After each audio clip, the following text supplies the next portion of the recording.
Hello, everybody, and welcome back to another Mission Control, a podcast focusing on executive directors and nonprofit leaders and how they strive to make positive impacts in their community. I'm your host, Paul Schmidt, owner and creative video strategist for UnoDeuce Multimedia, and I'm here today with a good friend of mine, Kim Renwick, executive director of the Shiawassee Community Foundation. Hi, Kim. How you doing?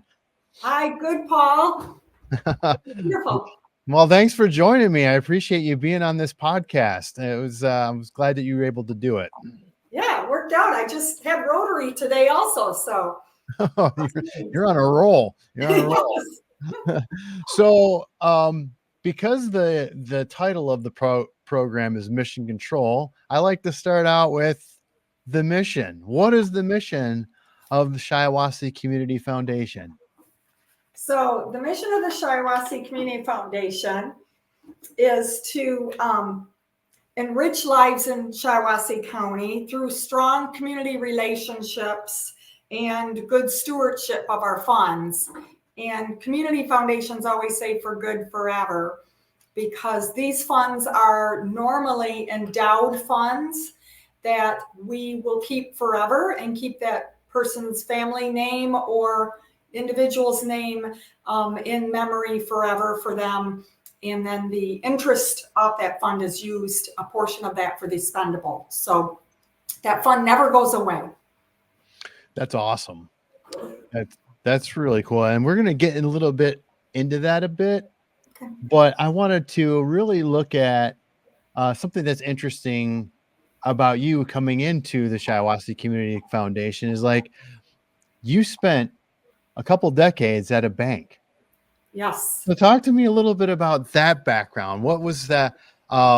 You were both in you did marketing and loans and stuff. You did two different things. So talk to me a little bit about that time.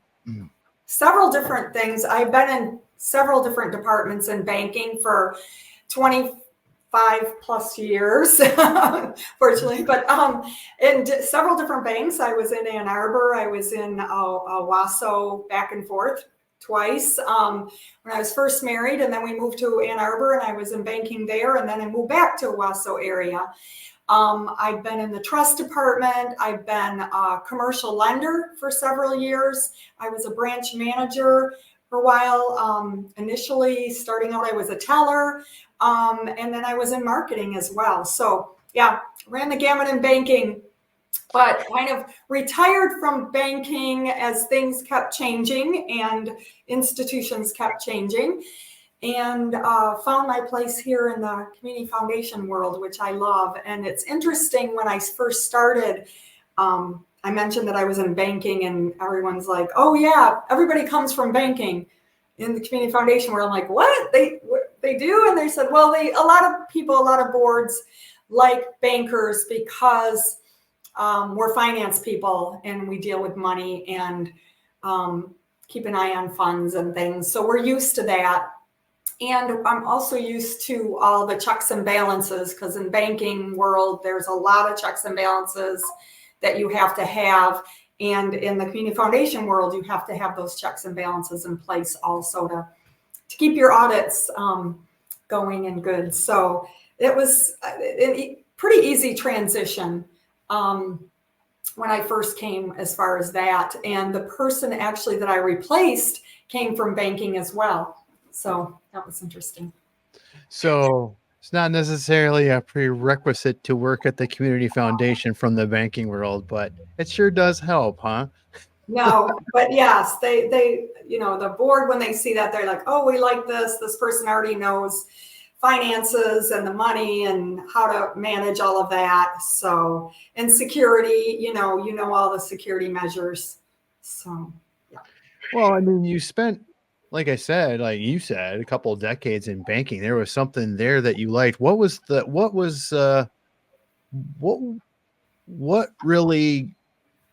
did you really enjoy about the banking world? What was it about? Was it the organizational structure? Was it the checks and balances, like you said? What is it about the banking world that you really enjoyed?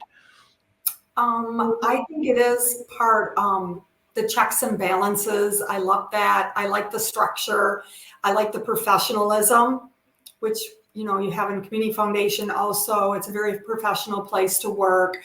And the people. I like working with people, and I work with a lot of clients and talk to a lot of clients. We talk to a lot of donors here. So I've gotten to know a lot of people in the community, and that was an asset also, that attracted me to this. And the board, I think, was interested that I knew a lot of people in the community already. So we are a community foundation. We're learning to adjust and assist anywhere we can in the community, and also talk to funders and try to help them figure out how they can help their community. Well, how did you find out about the job? When you were shifting away from, like you said, you retired from the banking world, you were looking for something to continue. How did you find the community foundation? I had heard through the grapevine that Carol, the previous ED, was leaving to retire out. And I kind of thought about it. And then a previous coworker reached out to me and said, "You'd be perfect for this. I'm on the board and I think you should apply. I think it'd be a great opportunity for you to, meet the board and talk to them." So I actually took a different banking job before this, and I'd already committed to that. So I said, I can't interview or talk to them right now. I've already accepted this other position. I went to that position for like a month, and it didn't just quite work out. It wasn't the right fit. I just did not feel comfortable there. So then I reached back out to a couple of the board members here and said, I would be interested if you're still looking. And they were, so it worked out. They met with me and we had an interview. Oh, so, well, that, sorry, I was looking at something really quick, but have you had much experience with nonprofits prior to becoming an executive director of one? I was president of the Shiawassee Arts Council for several years and on their board. And I've been on the Red Cross board, and now it's a council for Shiawassee County for, probably 15 years. I've been on that board as well. I've also been on the several committees with the Lebowski Center for Performing Arts, a couple committees with Baker College. So I worked with nonprofits in the past. Yeah. Okay. And so obviously the experience that you had really helped this way, but when you got this and you were about to start, what was the first day like? I mean, because this is a whole new, even though you may have had experience in being on boards or committees with nonprofits, this is going into a new job. It's not a bank, which you've been used to. What was it like the first day? It was interesting. Carol was wonderful because, she used to be in banking. She understood. She came when the foundation was much smaller and kind of rebuilt it after a fire. And the foundation had lost a lot of documents and things, and we're trying to restructure and put things back together as much as they had. And Carol was wonderful with that. So she kind of went over that with me from the ground up, and we started looking at that and going over funds and why they're opened and all of that. And it is quite overwhelming at first because it was so totally different. And there's so many different funds, and the way they're structured depends on how the fund rep wants to structure that. I mean, there's sky's the limit with different options. There are certain legal requirements and things that we have to put in a fund agreement for a donor, but you can kind of structure that fund several different ways that they want. And the funny thing is, I found out after a couple classes that I went to through Council of Michigan Foundation, CMF, they had a wonderful ED kind of beginning session that you could go to as a new executive director training, and it gave me all of the basics, and I just studied that booklet as much as I could. And with that, you learn they say you've seen one community foundation, you've met one community foundation, because they're all totally different.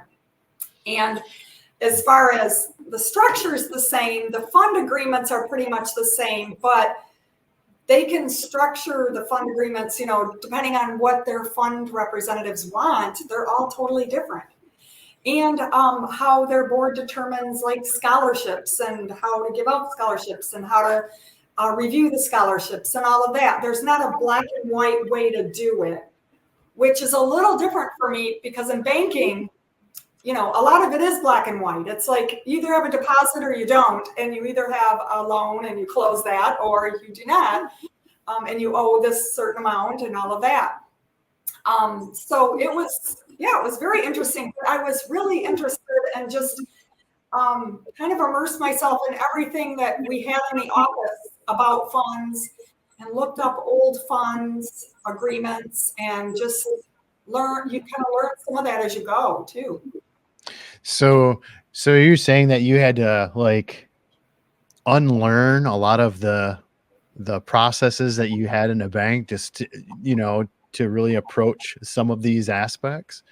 Well, in banking, there's a lot of regulatory things and stuff like that. I mean, I didn't need to know any of that anymore. I needed to work with my auditor, which he came about a month after I started.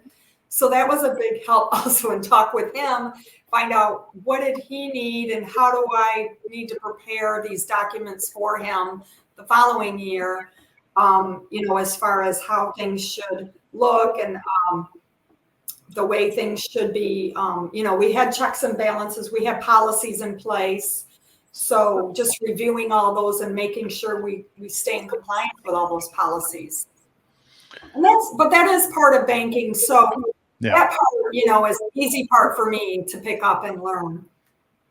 So where did you find that it was kind of like, what was the biggest challenge right off the bat? Because like you said, the banking, the financial aspect is something that, you understood. It may not be as clear as it was in the banking world, but still it was kind of like, okay, I can get with this. Where was the big, oh, I didn't expect this?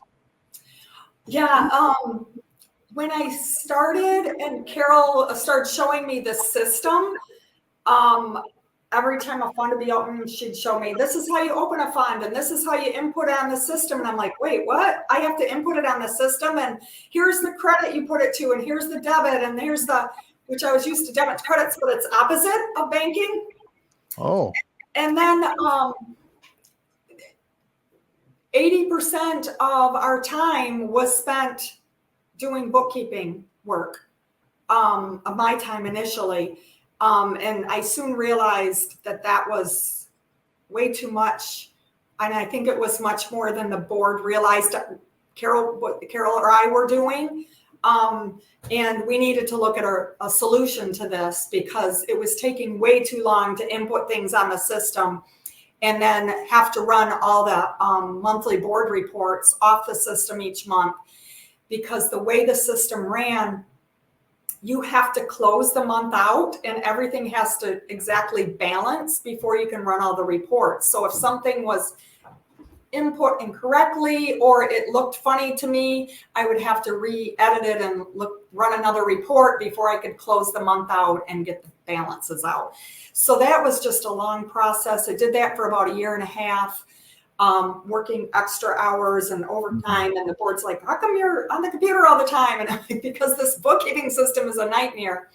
So we worked out a solution through what's called Blackbaud, is a system that we have. It's works for us because we're a small community foundation. Every community foundation is different. I found out with that as well. They all have different programs. There's Community Pearl. There's several other ones that different foundations use, and there's good points and bad points to them all, and they're all quite expensive. But we worked out a solution to have the Community Foundation of the Upper Peninsula do our book work for us. They contract out for small foundations like us, and they will do it all. We just send them worksheets weekly of our deposits and of any funds we open, things like that. And they input it all and run all the reports and do everything, which is wonderful. And I love it. And it works very well for us. So that has taken 70% of my time away now that I can work on other things. That's amazing. Yeah. That's amazing. So, how was it being on the other side of the board executive director aspect, where you have to report to a board instead of you're being a board that's receiving the report? How is that? How is that dynamic with you? I don't know. It was interesting. The board was very receptive. They were very helpful. In that first year, we had converted also after about 8 months that I was there to a, oh gosh, I'm trying to remember what it's called, consent agenda. So that, because when I first started, we were like reading everything, all the numbers, it was taking an hour just to go through our treasurer's report. Then we couldn't talk about any important matters that were, that the meat and potatoes of the foundation of what we need to do and look into the future. So we decided and the board voted approval of a consent agenda. So they can, we send them all the financials a week prior. They have time to review everything, contact me with any questions, and then they just approve it at the beginning of the board meeting, which saves so much time. And then in the board meeting, we're talking about upcoming things. They're asking questions. We talk about, things that we'd like to work towards. What are we doing marketing wise? What are we doing, with the scholarships, with grants? They can approve any of those as well. And we're getting everything done within an hour and they're done. So that's worked very well. And the board was really receptive. I don't know. It wasn't that difficult for me to work with a board. I think just because I'd been on a board before and I knew kind of what to expect, even though they're all run a little differently. But, you have to know the basics, Robert Rules of Order and things. Yeah, no, I mean, I think that's very key and understanding that. And so prepping your board ahead of time, and knowing as a former board member or somebody who's sat on a board, knowing what you'd like to see before the board meeting comes up, I think that's really key. Yeah. So, as we all know, not too long ago, and you were put in this position, and about a year, maybe a little bit into it, you had to face off against something really, really globally impactful, which was a pandemic. How did the foundation traverse that? That was horrible at first, because everyone's in the same boat and everyone's in shock and everyone's in awe of how do we do this and what are we going to do and how do we build a fund now, when we can't even go out and talk to people. But I felt like I was just feeling comfortable in the position a little bit, like, okay, I got this. I'm getting a system down, my employees. I had gone through an employee change because we have 2 part-time employees. And when I first started, those 2 employees had been with the previous ED for, about 1.5 years, 2 years. One's husband moved to Texas for a job. His job moved, so they left like 3 months after I started. And then the other employee right before that had gotten a position with another nonprofit, which was perfect for her. I would have selected that position for her had it come open. So I was very happy that she found that, but I was sad that she was leaving us. So I went through both of my employees leaving and adding new employees. So that was a big change too. So we had new employees. Then we get this. And then, some employees are on board, some are not, with the same reaction to COVID. So you have to be very careful with that. We had to set all new policies and procedures about COVID. We had new procedures. Of course, we're all working from home. I asked them to take their computers home, and we communicate that way daily and work on little things. They'd send me their hours. It was just a very confusing time of trying to reorganize. It's like resetting up another business, and reorganizing it. But we got through it. It actually helped with the Zoom, I think. Zoom was good and bad, but we found that we could still survive and do fine. We're the coordinators also of our local Giving Tuesday, which is called Raise Up Shiawassee. We actually did on-site video, and all the participants, the nonprofits of that, just did a little video on their own phones, and we put it all together, and it worked out. We're like, wow, that worked. It was unusual. COVID started, I believe it shut down about the 1st of March, wasn't it? Yeah, something like that. It was 1st of March. Our scholarship night was like the 3rd week of March. So we had everything all planned for our event, our awards night, certificates, everything, and all that had to change. So we geared up and did a virtual scholarship YouTube live event. We sent out the invitations to all the scholarship awardees and said, log in at 7:00 to this site, and you'll see the awards being given out. So that actually worked out as well too. We wore masks, and the board came, some of the board members, and did their presentations. We still had a speaker who was a board member, a previous superintendent of schools. So it was really a cool event, and the parents loved it because grandparents could watch it, parents could watch it from their home. They could see their students' name still, listed on the screen. We talked about the fund still, so we invited all the fund reps to watch it.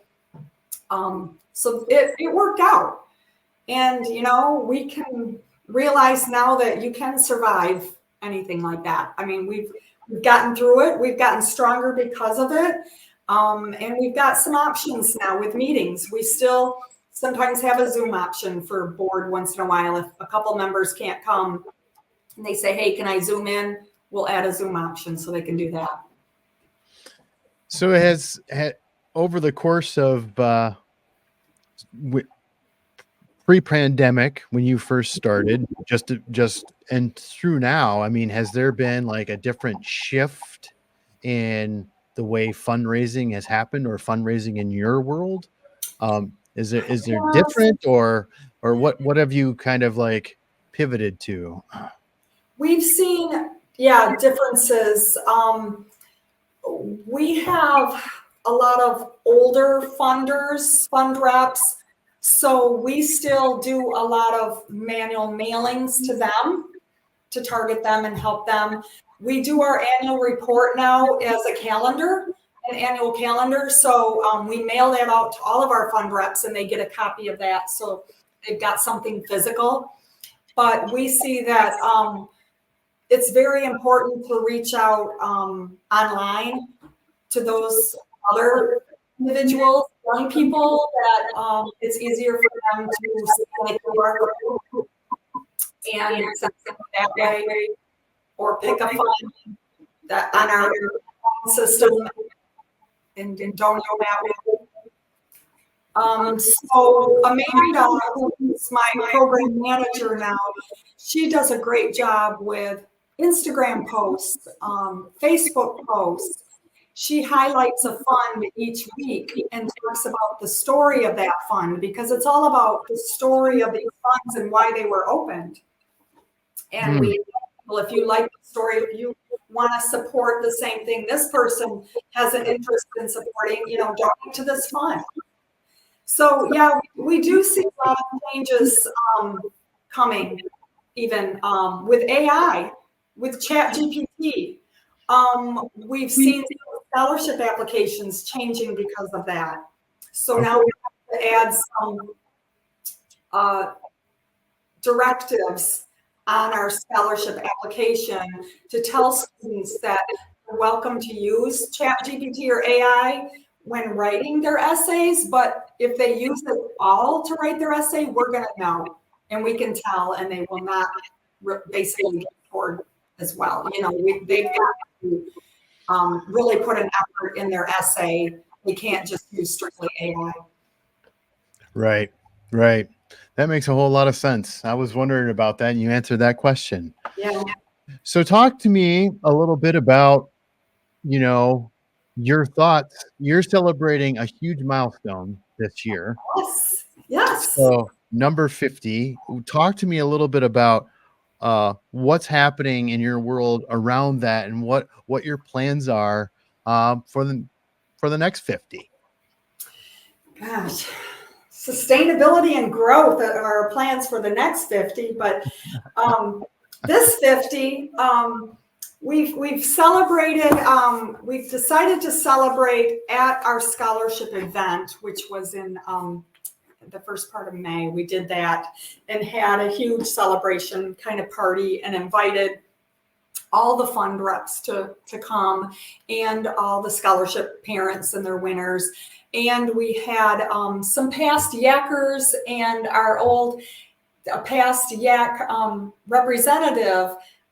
She and her husband ran our youth advisory council for years, and he's since passed, but we wanted to give her a special award, Rita Bowman, because they were Yak advisors for years with young students. And actually our board president, Patrick Wegman, he was a Yacker when she was an advisor, and he was under her for Yak, and he's now president of our board. We have a couple other board members that were past youth advisory council members as well. So we wanted to do some things like that and recognize some people that have made a difference in our past history. And then we've had some promotions. We did last year for Raise Up Shiawassee. We did a match for donors of the first 50 donations that went into a fund for Raise Up Shiawassee. We would match it up to $50 each for each donation. So we gave that. This year we're looking at doing something similar again. What else have we done? We have some anniversary pins and buttons that we've been giving out to funders and donors that have our 50-year anniversary on them, and a little bit other swag that we ordered. So we're trying to put things out in the paper, things that we want to do in memory of our 50th. We'd like to support some things from our strategic plan, which is mental health, childcare, and housing, because we see that in homelessness. So the board's discussing that now and determining what they'd like to do with that tail end. So our year end is September 30th. So we start a new year October 1st, but our 50th will go on until around February or so, because that's our full year of our 50-year anniversary. Kim, it sounds like you've had a whirlwind of a position, this first 5 years that you've been there. It's what, and I know that it was a lot of long hours at the beginning. Well, it's probably still a lot of long hours, but maybe not as many hours as previous when you were trying to set up the processes and the new systems. But tell me, what do you do to unwind or relax, or when you're out of the office and you're able to relax a little bit? What do you do? What does Kim do? Well, let's see. That's funny, because my husband laughs, because I think of things when I get home and during the day, and I need a notepad next to my bed, because I wake up and I'm like, oh my gosh, I've got to set this up, or we need to look at this fund and do this. And I've always got that on the back of my mind. But to unwind, I have a dog. He's just turned 2 years old. I got him as a puppy shortly after COVID, of course. And our other dog had passed. It had been a couple years, and I told my husband I can't stand it anymore. I need a dog. So I have a mini Bernedoodle. He's wonderful. He's my pet. I take him everywhere, and we go for walks and play outside. And so that's one of my relaxation things I like to do. I am a knitter, crocheter, sewer. I like to read. We have e-bikes, and we like to do that on weekends and go biking everywhere. So I don't know. I like variety. I like to play volleyball. I'll golf once in a while. Although I haven't had time. Since I started this position, I have not golfed. And that's what's funny, because that's typically what people end up doing when they're in the business world. They golf. But Yes. yeah, I hear you. I used to golf at the bank, and I thought, oh, well, I'll be able to golf some more. No, I don't golf. I'd like to. I've got my clubs, maybe on the weekends. Maybe. So if anybody wanted to learn more about what's going on with Shiawassee Community Foundation and you, what's the best way to reach you? Yeah, if you contact me directly at Kim@shiacf.org, which is short for Shiawassee Community Foundation. So SHIAC as in cat, F as in fox, .org. That will email me directly. Or if you want to go onto our website, it's just shiacf.org, and you can go on there. You can read about our scholarships, our grants. We have over 84 scholarship funds that we award scholarships out of. We have several varieties of different grants that we award to. And then we have agency funds also that we give funds to for nonprofits to keep them going. So someone wants to support their local nonprofit and build this endowment fund for them, could donate to us and help them in that way. Awesome. Well, thanks, Kim. I appreciate learning a little bit more about the journey that you had the last 5 years and so. And yeah, it's been fun and exciting. Yeah. Appreciate you being on the show. I really appreciate that. So thank you, Paul. Absolutely. Thank you again, everybody, for taking some time out to listen to this program. This is the final episode of this season, so stay tuned for next spring when the next season comes out with another group of great executive directors and nonprofit leaders. And if you want to hear about a certain a leader and their journey, please email us at missioncontrol@UnoDeuce.com. And if this happens to be your first time, always subscribe to us on YouTube or your favorite podcasting platform and give us a review. Thank you again. Thanks for joining us this season, and we'll see you next time in the Control Center.